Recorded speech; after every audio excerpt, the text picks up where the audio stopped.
Hi hello ಪ್ರೀತಿಯ ವಿದ್ಯಾರ್ಥಿ ಮಿತ್ರರೇ, ಪುನರ್ವೇಜು ಸಂಸ್ಕಾರ್ಗೆ ಸ್ವಾಗತ ಸುಸ್ವಾಗತ. ನಿಜವಾಗ್ಲೂ ಕೂಡ ಸೆಕೆಂಡ್ ಪಿ ಯು ಸಿ ವ್ಯಾಸಂಗ ಮಾಡ್ತಾ ಇರುವಂತಹ ಅಂದ್ರೆ ಸೆಕೆಂಡ್ ಪಿ ಯು ನಲ್ಲಿ ಓದ್ತಾ ಇರುವಂತಹ ವಿದ್ಯಾರ್ಥಿಗಳಿಗೆ ಒಂದು ಗುಡ್ ನ್ಯೂಸ್ ಅಂತಾನೆ ಹೇಳಬಹುದು. ಏನಂತ ಹೇಳ್ತೀರಾ?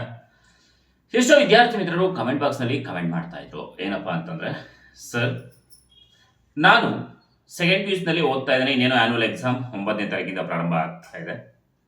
ಇಂಗ್ಲಿಷ್ ಮತ್ತೆ ಕನ್ನಡ ವಿಷಯದಲ್ಲಿ ಎಷ್ಟು ಮಾರ್ಕ್ಸ್ನ ತಗೊಂಡ್ರೆ ಪಾಸ್ ಮಾಡ್ತಾರೆ?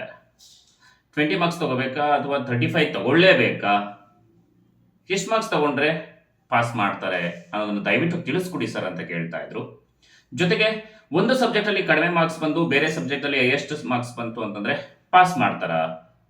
ಈ ರೀತಿಯಾದಂತಹ ಪ್ರಶ್ನೆಗಳು ಎಷ್ಟೋ ನೆಚ್ಚಿನ ವಿದ್ಯಾರ್ಥಿ ಮಿತ್ರರು ಕಮೆಂಟ್ಸ್ ಮಾಡಿ ಕೇಳ್ತಾ ಇದ್ರು. ಜೊತೆಗೆ ವಿದ್ಯಾರ್ಥಿ ಮಿತ್ರರೇ, second P U C annual exam ಅಂದ್ರೆ ದ್ವಿತೀಯ ವಾರ್ಷಿಕ ಪರೀಕ್ಷೆ second P U C annual exam ಆದ ನಂತರ ರಿಸಲ್ಟ್ ಯಾವಾಗ ಕೊಡ್ತಾರೆ ಅನ್ನೋದನ್ನ ದಯವಿಟ್ಟು ತಿಳಿಸ್ಕೊಡಿ ಸರ್ ಅಂತ ಕಮೆಂಟ್ ಬಾಕ್ಸ್ ನಲ್ಲಿ ಕಮೆಂಟ್ ಮಾಡಿದ್ರು. ಖಂಡಿತ ವಿದ್ಯಾರ್ಥಿ ಮಿತ್ರರೇ, ಈ ಒಂದು ವಿಡಿಯೋದಲ್ಲಿ ನಾನು ನಿಮಗೆ ಸಂಪೂರ್ಣವಾದಂತಹ ಮಾಹಿತಿಯನ್ನು, ನೀವು ಕೇಳಿರುವಂತಹ ಪ್ರಶ್ನೆಗಳಿಗೆ ಉತ್ತರಗಳನ್ನ ಕೊಡ್ತಾ ಹೋಗ್ತಾ ಇರ್ತೇನೆ.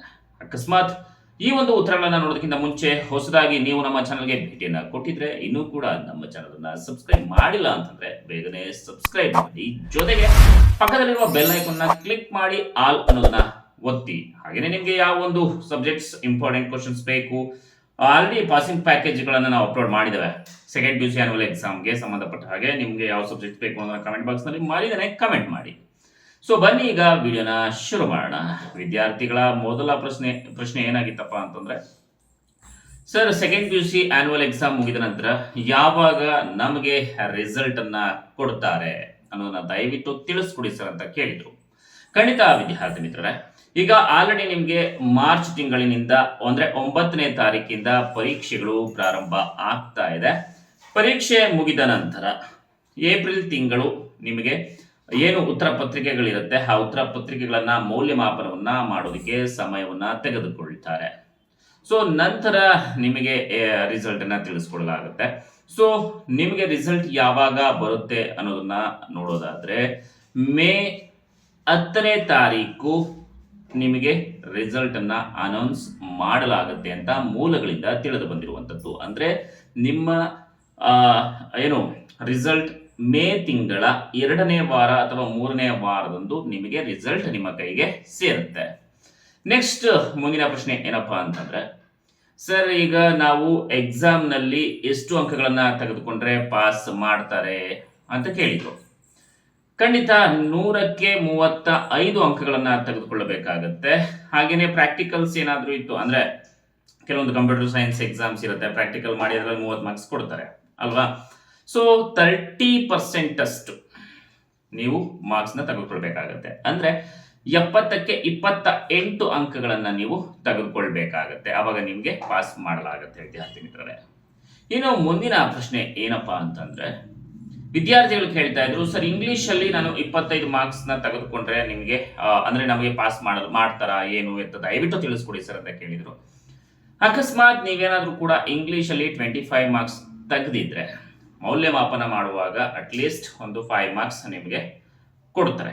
ಆದ್ರೆ ಇಲ್ಲಿ ಒಂದನ್ನ ಗಮನಿಸಬೇಕಾಗತ್ತೆ, ನೀವು ಕನ್ನಡದಲ್ಲಿ ಪಾಸ್ ಆಗಿರಲೇಬೇಕು. ಅಕಸ್ಮಾತ್ ಇಂಗ್ಲಿಷ್ ಅಲ್ಲಿ ಪಾಸ್ ಆಗಿರ್ತೀರಾ, 35 ಮಾರ್ಕ್ಸ್ ಬಂದ್ಬಿಟ್ಟಿರುತ್ತೆ ಅಥವಾ 40 ಮಾರ್ಕ್ಸ್ ಬಂದಿರುತ್ತೆ, ಇಂಗ್ಲಿಷ್ ಅಲ್ಲಿ 25 ಮಾರ್ಕ್ಸ್ ಬಂದಿರುತ್ತೆ ಅಂತ ಇಟ್ಕೊಳ್ಳಿ.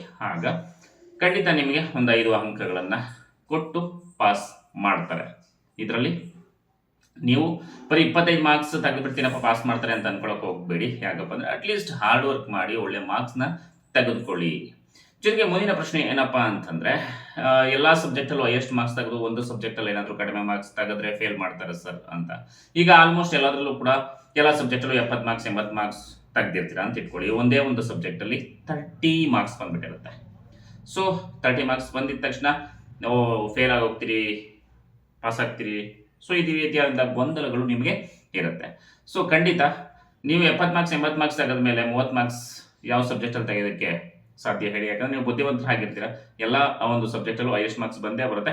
ಅಕಸ್ಮಾತ್ ಏನಾದ್ರೂ ಕೂಡ ಎಲ್ಲ ಸಬ್ಜೆಕ್ಟ್ ಅಲ್ಲೂ ಒಳ್ಳೆ ಮಾರ್ಕ್ಸ್ ಬಂದು ಒಂದು ಸಬ್ಜೆಕ್ಟ್ ಅಲ್ಲಿ ಏನಾದ್ರು ಕಡಿಮೆ ಮಾರ್ಕ್ಸ್ ಬಂದು 25 ಮಾರ್ಕ್ಸ್ ಬಂತು ಅಂದ್ರೆ ಫೇಲ್ ವಿದ್ಯಾರ್ಥಿ ಮಿತ್ರರೇ. ಓಕೆ, ಮಿನಿಮಮ್ 35 ಮಾರ್ಕ್ಸ್ ತೆಗಿಲೇಬೇಕಾಗುತ್ತೆ, ಗೊತ್ತಾಯ್ತಲ್ವಾ? ಸೊ ಇಲ್ಲಿ ನಾನು ಹೇಳಕ್ ಹೊರಟಿರುವಂಥದ್ದು ಕನ್ನಡ ಅಥವಾ ಇಂಗ್ಲಿಷ್. ಕನ್ನಡದಲ್ಲಿ ಜಾಸ್ತಿ ಮಾರ್ಕ್ಸ್ ತೆಗೆದಿರಬೇಕು, ಇಂಗ್ಲಿಷಲ್ಲಿ ಅಕಸ್ಮಾತ್ 25 ಮಾರ್ಕ್ಸ್ ತೆಗೆದಿದ್ರು ಕೂಡ ಪಾಸ್ ಮಾಡ್ತಾರೆ. ಅಕಸ್ಮಾತ್ ಇಂಗ್ಲಿಷಲ್ಲಿ ಒಳ್ಳೆ ಸ್ಕೋರ್ ಮಾಡಿದ್ದೆ, ಕನ್ನಡದಲ್ಲಿ ಕಡಿಮೆ ಮಾರ್ಕ್ಸ್ ತೆಗೆದಿತ್ತು ಅಂತಂದ್ರು ಅಂದ್ರೆ 25 ಮೇಲೆ ಇರಬೇಕು. ಸೊ ಆವಾಗ ನಿಮಗೆ ಪಾಸ್ ಮಾಡಲಾಗುತ್ತೆ. ಓಕೆ, ಮಾರ್ಕ್ಸ್ ಕೊಡ್ತಾರೆ ಎಲ್ಲೋ ಹುಡುಗಿ, ಆದ್ರೆ ಎಲ್ಲಾ ಒಂದು ಪ್ರಶ್ನೆಗಳಿಗೆ ಆನ್ಸರ್ಸ್ ನ ಬರೆಯುವಂತ ಪ್ರಯತ್ನವನ್ನ ಮಾಡಿ. ಓಕೆನಾ?